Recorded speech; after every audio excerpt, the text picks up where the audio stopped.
لیڈیائی سلطنت ایک قدیم سلطنت تھی جو مغربی اناطولیہ یعنی موجودہ ترکی میں واقع تھی۔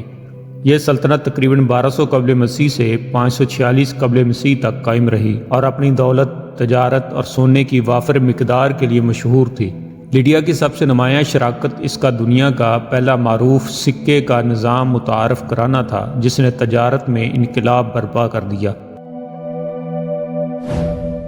لیڈیا پر 6 صدی قبل مسیح میں کروزیس کی حکومت تھی۔ اس نے اپنی سلطنت کو وسیع کرنے کے لیے ایشیائی کوچک کے یونانی مقبوضات کو اپنی قلمرو میں شامل کر لیا۔ سارڈیس اس کا پایہ تخت تھا۔ سارڈیس ایک خوبصورت شہر کے طور پر مشہور تھا۔ تقریباً 550 قبل مسیح میں اپنے دور حکومت کے آغاز کے قریب کروزیس نے ایفیسس میں آرٹیمس کے مندر کی تعمیر میں حصہ ڈالا، جو قدیم دنیا کے 7 عجائبات میں سے ایک بن گیا۔ کروزیس کو 546 قبل مسیح میں فارس کے سائر صدوم کے ہاتھوں جنگ میں شکست ہوئی، جس کے بعد لیڈین کی بادشاہت اپنی خود مختاری کھو بیٹھی اور فارس کا راج بن گیا۔ لیڈیا اور میڈیا ایک دوسرے کے حلیف تھے۔ جب کوروش اعظم نے میڈیا فتح کیا تو کروزیس کو بڑی تشویش ہوئی اور اس نے اسپارٹا، مصر اور بابل کے حکمرانوں کے پاس سفارشیں بھیجیں کہ وہ کوروش کے خلاف متحد ہو جائیں۔ ان ملکوں کے بادشاہوں نے اس کی تجویز کو منظور کیا۔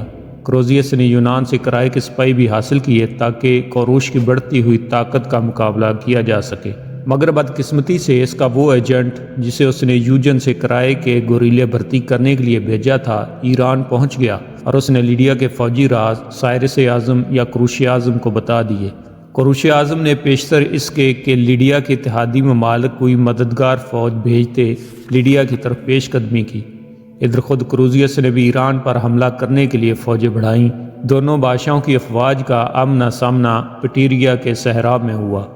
کروزیس اس نازک لمحے میں اپنے اتحادیوں سے آس لگائے بیٹھا تھا کہ وہ کمک بھیجیں گے، مگر یہ کمک نہ پہنچ سکی۔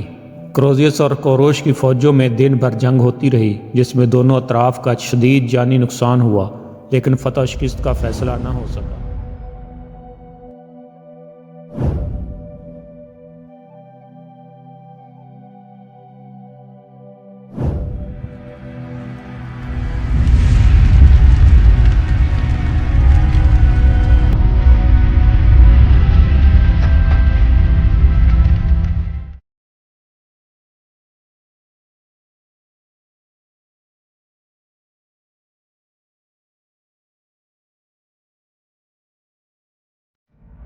کروزیس نے یہ دیکھ کر کہ اس کی فوج ایرانیوں سے کم ہے پسپا ہو جانا مناسب سمجھا۔ کروزیس اس نازک لمحے میں اپنے اتحادیوں سے آس لگائے بیٹھا تھا کہ وہ کمک بھیجیں گے، مگر یہ کمک نہ پہنچ سکی۔ اس کا خیال تھا کہ کوروش موسم سرما کی شدت کی وجہ سے ساردیس کی طرف پیش قدمی نہیں کرے گا اور اسے پیچھے سے بابل کی جانب سے حملے کا بھی خطرہ ہوگا، اور اس عرصے میں سفریوں اور اہل اسپارٹا سے کمک بھی پہنچ جائے گی۔ ساردیس پہنچ کر کروزیس نے اپنے اتحادیوں کو پیغام بھیجا کہ 5 ماہ کے عرصے میں کمک لازمی بھیجی جائے۔ دوسری طرف کوروش نے بابل کے حکمران نیبو-نیندر سے مذاکرات کر کے معاہدہ صلح کر دیا، جس سے اس کے عقب پر حملہ کا خطرہ ٹل گیا۔ کروزیس نے اسی خیال سے کہ کوروش موسم سرما میں برفباری کی وجہ سے پیش قدمی نہ کر سکے گا، خود بھی جنگی تیاریوں میں عجلت کی ضرورت کو محسوس نہ کیا اور اس نے یونان کے کرائے کے سپاہی بھی واپس بھیج دیے۔ ادھر خلاف توقع کوروش نے نہ راہ میں حائل برفانی طوفانوں کی پرواہ کی، نہ وہ موسم سرما کی شدت کو خاطر میں لایا۔ وہ راستے کی مشکلات کو عبور کرتا ہوا ساردیس کی طرف بڑھنے لگا۔ ان حالات میں جب موسم بہار سے پہلے کسی اتحادی فوج کی آمد متوقع نہ تھی، کروزیس نے بہادری سے پرموس کے میدان میں دشمن سے مقابلے کا ارادہ کیا اور اپنی سوار فوج میدان میں لایا۔ ادھر کوروش جانتا تھا کہ لیڈیا کی سوار فوج کو ایرانی سواروں پر برتری حاصل ہے۔ اس نے اپنے ایک جرنیل سے مشورہ کر کے باربرداری کے اونٹوں کو اگلی صفوں میں لا کھڑا کیا۔ اونٹوں کو دیکھ کر کروزیس کی سوار فوج کے گھوڑے بت گئے اور انہیں گھوڑوں سے اترنا پڑا۔ دست بدست لڑائی میں لیڈیا کی فوج ایرانیوں کا مقابلہ نہ کر سکی اور پسپا ہو کر قلعہ بند ہو گئی۔ ایرانیوں نے شہر کا محاصرہ کر لیا اور یہ محاصرہ 40 دن تک جاری رہا۔ ایک مقام سے جہاں قلعہ کی فصیل غیر محفوظ تھی، ایک دن لیڈیا کے ایک سپاہی کا جنگی خود یا ہیلمٹ فصیل سے نیچے گر گیا۔ وہ سپاہی دیوار سے نیچے کودا اور اپنا خود اٹھا کر واپس فصیل پر چڑھ گیا۔ ایرانی یہ سب دیکھ رہے تھے۔ دوسرے روز کوروش نے اپنے لشکر میں اعلان کر دیا تھا کہ جو سپاہی سب سے پہلے قلعے میں داخل ہوگا اسے زر کثیر انعام کے طور پر دیا جائے گا۔ ایک ایرانی سپاہی لیڈیا کے سپاہی کے چڑھنے کے مقام سے فصیل پر چڑھا اور اس کے پیچھے کچھ اور ایرانی بھی فصیل پر چڑھ گئے اور انہوں نے لڑ کر قلعے کا دروازہ کھول دیا۔ اس طرح پورا ایرانی لشکر قلعہ میں داخل ہو گیا اور محصورین کو ہتھیار ڈالنے پڑے۔ کروزیس شکست کی ذلت برداشت نہ کر سکا اور ایک جلتی ہوئی چتا میں کود گیا۔ کوروش کو معلوم ہوا تو اس نے آگ بجھا کر کروزیس کو نظر آتش ہونے سے بچایا۔ ساردیس کے مسخر ہو جانے کے بعد ایشیائے کوچک کے یونانی مقبوضات بھی ایرانی قبضے میں آ گئے۔ ساردیس کی حکومت کوروش نے اپنے ایک معتمد خاص تابال کو سونپی اور خود ہمدان واپس چلا گیا۔ یہ تھی لیڈین کے زوال کی کہانی۔ اب آئیے دیکھتے ہیں لیڈیا کے آغاز اور عروج کی مختصر تاریخ۔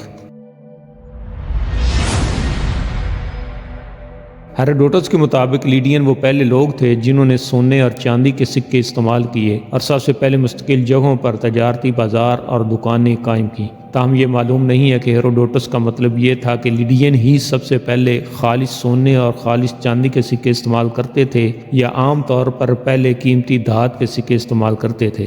اس ابہام کے باوجود ہیروڈوٹس کا یہ بیان ان ثبوتوں میں سے ایک ہے جو اکثر اس دلیل کی طرف سے پیش کیا جاتا ہے کہ لیڈینز نے سکہ ایجاد کیا۔ ان پہلے مہر والے سکوں کی تاریخ قدیم شماریات کے اکثر زیر بحث موضوعات میں سے ایک ہے جس کی تاریخیں 700 قبل مسیح سے 550 قبل مسیح تک ہیں۔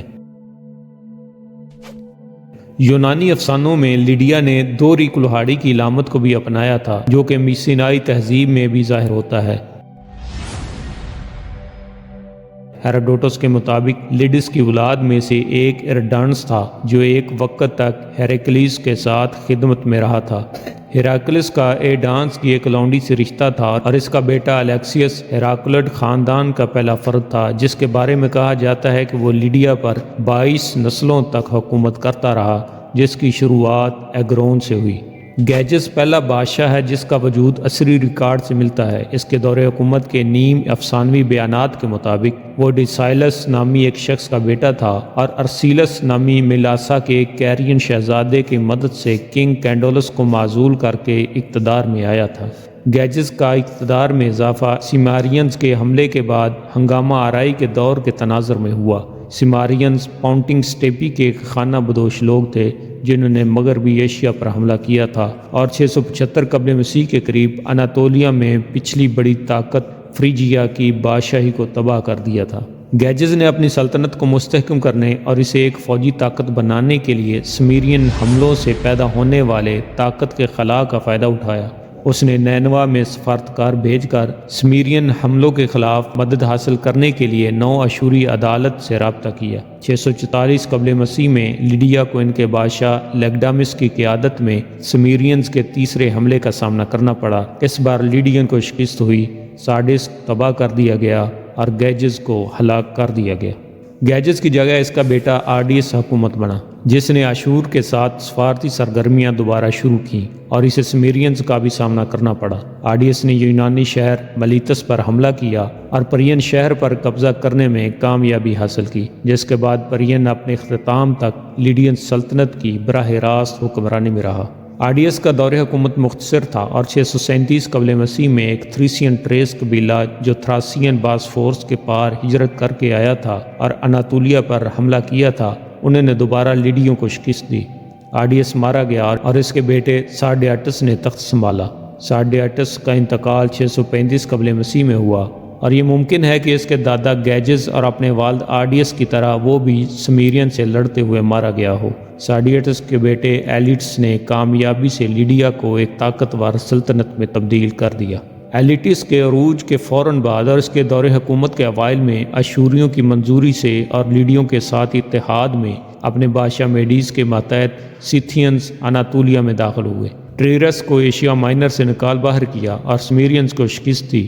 تاکہ وہ کسی بھی قسم کے خطرے سے دوچار نہ ہوں، اور وہ 590 قبل مسیح میں مغربی ایشیا سے میڈیز کے ذریعے بے دخل کر دیے گئے۔ ادرائے ہیلیس کے مغرب میں ان تمام لوگوں میں جن پر ہیروڈوٹس نے دعویٰ کیا تھا کہ ایلیٹس کے جانشین کروزیس نے حکمرانی کی تھی، وہ یہ تھے: لیڈینز، فریجینز، میسینینز، مارینڈینی، چیلیبس، پیفلاگونین اور تھینینی۔ یہ بہت ممکن ہے کہ ان آبادیوں میں سے بہت سی آبادیوں کو ایلیٹس کے تحت پہلے ہی فتح کر لیا گیا ہو۔ ایلیٹس کی مشرقی فتوحات نے 590 قبل مسیح میں لیڈین سلطنت کو میڈینز کے ساتھ کشمکش میں لا کھڑا کیا، اور 590 قبل مسیح میں میڈین اور لیڈین سلطنتوں کے درمیان ایک جنگ چھڑ گئی جو مشرقی اناطولیہ میں چھڑی گئی تھی۔ اس جنگ کے دوران ایک سورج گرہن واقع ہوا 585 قبل مسیح میں، اس لیے اسے گرہن کی لڑائی کہا جاتا ہے۔ اسے لیڈین اور میڈین فوجوں نے جنگ کے خاتمے کے لیے ایک شگون کے طور پر تعبیر کیا۔ بابل کے بادشاہ بخت نصر دوم اور سلیشیا کے بادشاہ سائنیسس نے ہونے والے امن معاہدے میں ثالث کے طور پر کام کیا، جس پر میڈین بادشاہ کے بیٹے استیاجس کی بیٹی کی ممکنہ شادی الیاتیس کے ساتھ ہو گئی تھی۔ ایلیٹس کا انتقال گرہن کی لڑائی کے فوراً بعد 585 قبل مسیح میں ہوا۔ اس کے بعد لیڈیا کو اس کے دو بیٹوں پینٹالیون جو کہ ایک یونانی عورت سے پیدا ہوا تھا، اور اس کا دوسرا بیٹا کروزیس جو ایک کیرین خاتون سے پیدا ہوا تھا، جو بعد میں کامیاب ہو کر سامنے آیا تھا، کے درمیان اقتدار کی کشمکش کا سامنا کرنا پڑا۔ 550 قبل مسیح میں کروزیس کے بہنوئی میڈین بادشاہ اسٹیجس کو اس کے اپنے پوتے فارس کے بادشاہ سائرس دی گریٹ نے معزول کر دیا تھا، اور کروزیس نے جوابی طور پر لیڈیوں کے لیے ایک فریگین ریاست کی راجدھانی پیٹیریا پر حملہ کیا، جس نے سائرس کی نئی فارسی سلطنت سے اپنی وفاداری کا اعلان کرنے کی کوشش کی ہوگی۔ سائرس نے کیپاڈوشیا میں مداخلت کر کے جوابی کارروائی کی اور لیڈین کو پیٹیریا میں ایک جنگ میں شکست دی، اور پھر سے تھیمبرا میں لیڈین کے دارالحکومت سارڈیس کا محاصرہ کیا اور اس پر قبضہ کر لیا۔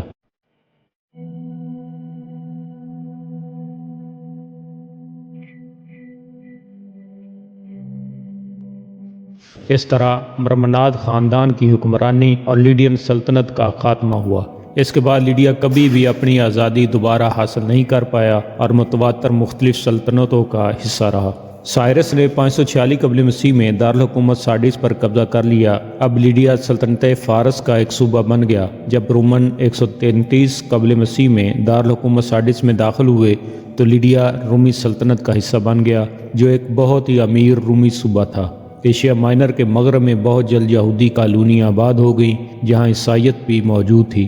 رسولوں کے اعمال 14، 15 اور 16 میں تھیوتیرا سے تعلق رکھنے والی لیڈیا نامی ایک تاجر عورت کے بپتسمہ کا ذکر ہے، جسے تھیواتیرا کی لیڈیا کہا جاتا ہے، جو کبھی لیڈیا کی اسٹیرا پی رہی تھی۔ عیسائیت 3 صدی عیسوی کے دوران تیزی سے پھیلی۔ 610 سے 641 عیسوی میں اگرچہ سلجوق ترکوں نے اناطولیہ کے بہت سے حصے کو فتح کر لیا، لیکن لیڈیا بازنطینی سلطنت کا حصہ رہی۔ ونیشینز نے چوتھی صلیبی جنگ کے نتیجے میں قسطنطنیہ اور یونان پر قبضہ کر لیا، لیکن لیڈیا 1261 عیسوی تک مشرقی رومن ریاست کے ایک حصے کے طور پر قائم رہا، جسے نائسیا میں مقیم نیسین امپائر کہا جاتا ہے۔ لیڈیا پر آخرکار ترکی کے بیلکوں نے قبضہ کر لیا، جسے 1390 عیسوی میں عثمانی ریاست نے اپنے قبضے میں لے لیا تھا۔ یہ علاقہ عثمانی ایدین ولایت یعنی صوبہ کا حصہ بن گیا، اور اب یہ جدید جمہوریہ ترکی کا حصہ ہے۔